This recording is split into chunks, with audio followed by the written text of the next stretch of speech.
បងប្អូនអានេះគឺជាឈុតមួយដែលបាញ់លើដំណាំឈូកវាក់ក្មេងអត់សូវដើរកូនអត់សូវដើរកូនមានខ្យងអត់សូវលូតលាស់បាទផ្កាចេញមកខ្សោយបាទបងប្អូនដាំប៉ះពូជណាដែលអត់ទៅឡើងផ្កាចឹងមកសាកល្បងជាមួយឈុតនេះបាទឈុតនេះមានចំនួន4មុខបងប្អូនណាមានចំនួន4មុខបាទជំរាបសួរបងប្អូនឥឡូវនេះខ្ញុំចង់បង្ហាញពីផលិតផលមួយដែលជាក្រុមបាទជាក្រុមគេហៅថាជាឈុតពិសេសបងប្អូនមានដីតិចដីមហាត់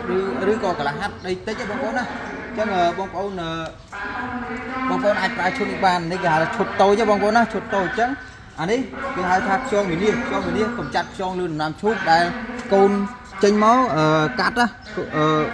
កូនចេញមកខ្យងកាត់អញ្ចឹងបងប្អូនគួរតែប្រើខ្យងវិនិច្ឆ័យនេះមានគុណភាពល្អបាទហើយអានេះគឺជាផលិតផលមួយជំរុញឲ្យឈូកនឹងដើរកូនបានល្អបងប្អូនណាបាទដើរកូនបានល្អហើយនឹងកម្ពស់តូនិច